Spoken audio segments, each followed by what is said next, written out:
دل ہے گورے. بس بسم اللہ الرحمن الرحیم. قابل احترام ہماری بیٹی میڈم قرۃ العین جو ڈپٹی کمشنر ہیں، اور ہمیں فخر ہے کہ ہماری بچیاں بھی اتنے عام عہدوں کے اوپر پاکستان میں کام کر رہی ہیں اور بہت اچھا کام کر رہی ہیں. میں مشکور ہوں سارے مہمانوں کا. قائد صاحب آئے، ہمارے چیمبر آف کامرس کے پریزیڈنٹ وقار بختاوری صاحب تھے، بات بھی انہوں نے کی. نقشبندی صاحب ہیں، علماء کی نمائندگی کر رہے ہیں.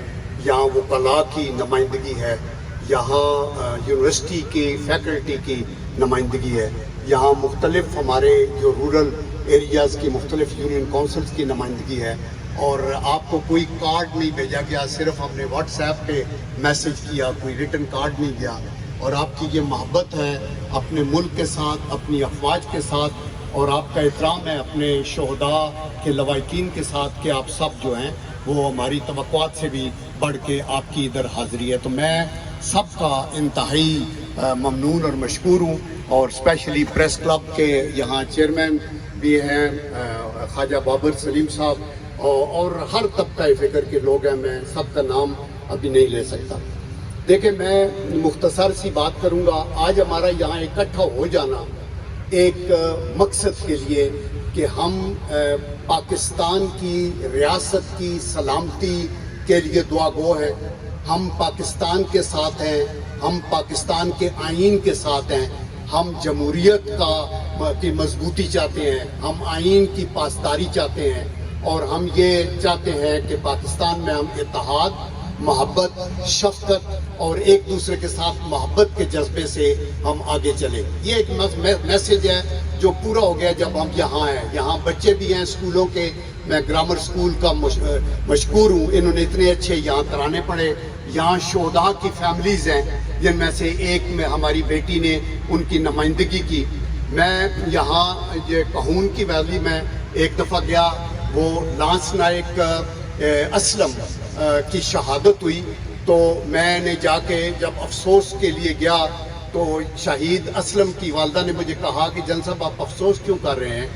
یہ تو اس کا جو چچا تھا اسلم، اس کا نام بھی اسلم تھا، وہ 65 کی جنگ میں شہید ہوا، تو یہ بچہ پیدا ہوا تو ہم نے پھر اس کا نام اسلم رکھا. آج یہ بھی شہید ہو گیا. اگر اور بھی بچے ہوں تو میں ان کو اپنے ملک کے لیے قربان کرنے کو تیار ہوں.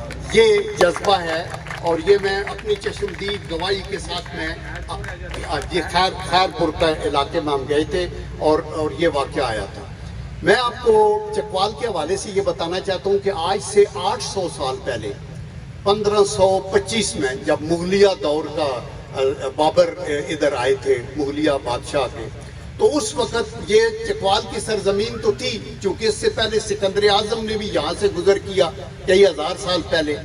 تو لیکن یہ جو بستی تھی چھوٹی سی، یہ چنگ ہٹ، یہ ہمارے ایک چودھری چکو خان تھے جن کے نام پہ ہم نے یہ جو بستی شروع ہوئی 1525 میں، اور پھر یہ آہستہ آہستہ بڑھتی گئی، اور 1881 میں یہ جو ہے اس کو تحصیل کا رتبہ دیا گیا، اور یہ ضلع جہلم کی ایک تحصیل ہوا کرتی تھی. اور ہم جب فوج میں 60s میں آئے تو ہمیں وہ جیلمی لوگ وہ کہتے تھے جیلمی ہیں، اور یہ مارشل ایریا تھا جس میں زیادہ تر چکوال، تلگنگ، میاں والی، سرگودا اس کے لوگ جو تھے وہ تھے. میں ابھی شہداء کی اس یادگار پہ کھڑا تھا اور میں دیکھ رہا تھا، اور اس سے پہلے بھی دیکھا. دیکھیں، پہلی جنگ عظیم میں تقریباً 13 لاکھ لوگ جو ہیں وہ شہید جو لقمہ اجل بنے. ان میں سے جو 13 لاکھ کی فوج تھی، ساری 13 لاکھ کی فوج تھی، اور اس میں جو شمولیت تھی مسلمانوں کی وہ 5 لاکھ تھے، یعنی 4.5 سے 5 لاکھ، 1/3 مسلمان تھے پہلی جنگ عظیم میں. اور اس کے اندر ہمارے صوبیدار خداداد کو سب سے بڑا اعزاز ملا چکوال کے، وہ وکٹوریا کراس کا ملا تھا. اور اس کے بعد جو دوسری جنگ عظیم تھی اس میں تقریباً 25 لاکھ لوگ تھے، اور اس میں 5.5 لاکھ جو تھے وہ انڈو پاکستان کے اندر مسلمان تھے جن کی یہ کنٹریبیوشن تھی. مجھے یہ پتہ ہے کہ جو سیکنڈ ورلڈ وار میں یہاں یہ دیدوال کا گاؤں ہے، تو میں پڑھ رہا تھا کہ جب وہ لگی تو انہوں نے کہا جی ہم باہر جاتے ہیں اور ہم لڑیں گے، تو 126 لوگ ایک گاؤں سے نکل گئے، اور اس میں سے 8 جو تھے وہ شہید ہو گئے. ابھی یہ جو شہداء صرف چکوال کے یہ جو یادداشت کے اوپر پڑے ہوئے ہیں، میں نے صرف ایک کو کاؤنٹ کیا تو وہ 450 شہید ہیں، جو 65 وار، 71 وار، بہت سی یہ دہشت گردی کے خلاف جنگ، بہت سے جو لوگ ہمارے اپنی ڈیوٹیز کرتے ہوئے شہید ہوئے، 425 ایک میں، اور ایسے 5 لمبے یہ اس کے وہ بنے ہوئے ہیں بینر اور ان کے اوپر ہے، تو یہ تقریباً 2200 شہید ہیں صرف چکوال کے، جن کے نام پر اب جب ہم باہر نکلیں گے آپ کو چائے کا کپ پیئیں گے، ایک گروپ فوٹو کریں گے، پھر ہم ریلی کے لیے جائیں گے، تو آپ وہاں پھولوں کی ایک وہ ریت بھی وہاں اٹھا کے رکھیں گے تو آپ اس کو دیکھ لیں گے۔ تو میں یہ کہنا چاہتا ہوں کہ یہ جو پاکستان پھر 1985 میں ضلع بن گیا، اور خدا کا یہ کرم ہے کہ یہ موسٹ رورلائزڈ ڈسٹرکٹ ہے اس کا پنجاب کا۔ اس کا مطلب یہ ہے کہ یہاں تقریباً 81% لوگ دیہاتوں میں رہتے ہیں۔ یہ ایسا اور کوئی بھی نہیں ہے جس میں سارے لوگ یہ دیہاتوں کے اندر ہوں۔ شہر کے اندر آبادی پہلے ہمارے ضلع کی ٹوٹل آبادی کو 15 لاکھ تھی، ابھی 4 لاکھ تلگنگ سے الگ ہوئے تو 10-11 لاکھ کی آبادی ہے۔ لیکن خدا کے کرم سے یہاں ہم نے بہت سے سکولوں کا افتتاح کیا، آپ کو پتہ ہے گرامر سکول اور دس سکول اور دیٹ سکول، اور بڑے پرائیویٹ سیکٹر میں بنائے۔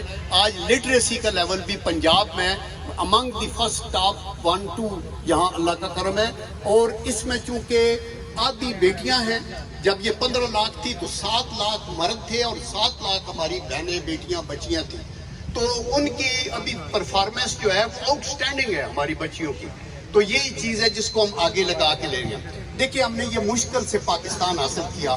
میں نے اس کے اوپر اگلے دن ایک آرٹیکل انگریزی کے اخبار میں بھی لکھا تھا، اور اس میں میں نے کہا تھا کہ ہمیں تھوڑا سا بڑھ کے سوچنا چاہیے، اپنی سیاسی پارٹیوں سے اوپر اٹھ کے، اپنے صوبوں سے اوپر اٹھ کے، اپنے پیشوں سے اوپر اٹھ کے یہ سوچا جائے کہ اگر یہ پاکستان نہ ہوتا تو کیا عبدالقیوم جنرل بن سکتا تھا؟ اگر یہ پاکستان نہ ہوتا تو جو ہمارے پرائم منسٹر، چیف منسٹر اور گورنر کیا کچھ بنے ہیں، کیا متحدہ ہندوستان میں بنیاں جس کے اندر اتنا بغض ہے اور اتنی نفرت ہے مسلمانوں کے خلاف کہ اگر جب متحدہ ہندوستان تھا تو کوئی مسلمان ان کے سین سے گزرتا تھا تو وہ کہتے تھے سین کو صاف کرو، تو لاتے تھے وہ۔ کیا یہ لوگ جو ہیں وہ متحدہ ہندوستان میں کونسلر بھی بن سکتے تھے؟ نہیں بن سکتے تھے۔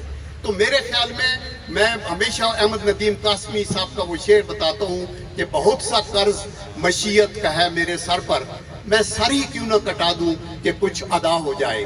یہ ہماری ذمہ داری ہے کہ ہم اپنے خون کا آخری قطرہ، اور یہ زبانی کلامی بات نہیں ہے، مسئلہ یہ ہے کہ آپ کو اس کا عملی۔ میں اسی کالج میں یہاں 4 سال پڑھتا رہا، 1965 میں 4th ایئر میں تھا جب جنگ لگ گئی، تو میں اپنے گاؤں میں گیا تو بخدا اس وقت وہاں چاچا قادر گجر اور بہت سے ہمارے زمیندار گاؤں کے، وہ مجھے کہے جل صاحب ہم نے برچیاں بھی نکال لی ہیں اور ڈنڈے بھی نکال لیے ہیں، ہمیں بتائیں کون سے محاذ پہ جانا ہے۔ تو میں نے ان کو روکا، میں نے کہا نہیں ایسی بات نہیں ہے، میں قربانی دیتا ہوں۔ میں فوری طور پہ اپلائی کیا کمیشن کے لیے 65 وار میں، اور 66 کے شروع میں فوج میں آ گیا، اور اللہ نے مجھے موقع دیا 1971 میں کیپٹن تھا۔ یہ نارووال، جسڑ اور یہ شکرگڑھ کے محاذ کے اوپر کمسان کا رن تھا، لیکن بخدا میں آپ کو بتاؤں آپ کا سولجر سیکنڈ ٹو نن ہے دنیا کے اندر، اس کی مثال نہیں ملتی۔ وہ آپ کا لانس نائک اسلم ہو یا حولدار پیندہ خان ہو یا آپ کا جیسی ہو یا آپ کا آفیسر ہو یا آپ کا بریگیڈیئر ہو یا جنرل ہو۔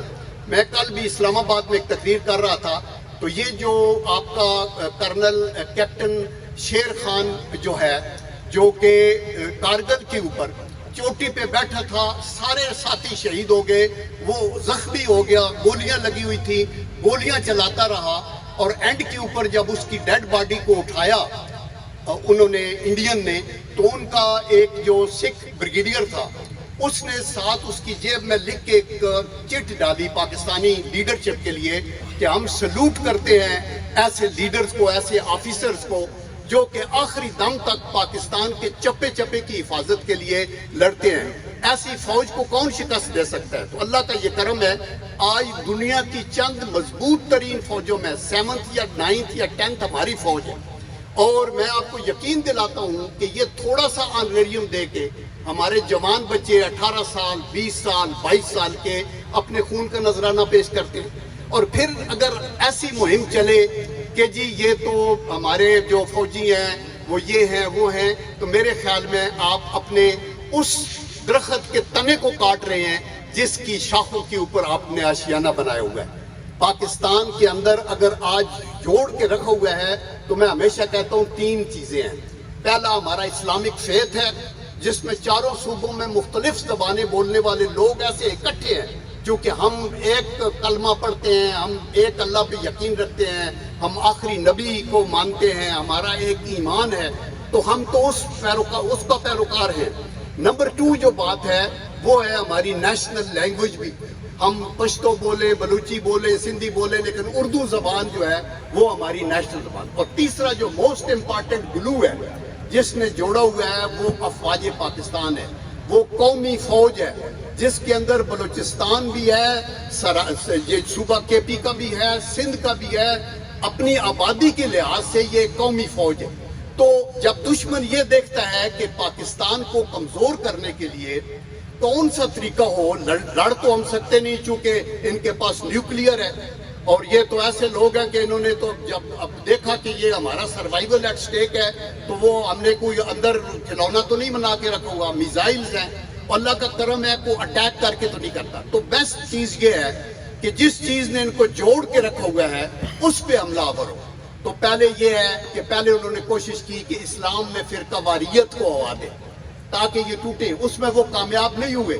اللہ کا یہ کرم ہے کہ ہمارے آپس میں ڈیفرنسز تھوڑے اگلے ہوتے رہتے ہیں، لیکن پاکستان جڑا ہوا ہے اور آگے ہے۔ اور دوسرا پھر یہ تھا کہ ان کی فوج کو اپنی قوم کی نظروں میں گراؤ، اور پہلے پروپیگنڈا ہوتا رہا 1.5 سال کہ یہ ہے، یہ فوج تو ایسی ہے، یہ فوج تو وہ ہے۔ دنیا کے کسی سپاہی کی اتنی کم تنخواہ نہیں ہے جتنی آپ کے سولجر کی یا آفیسرز کی ہے۔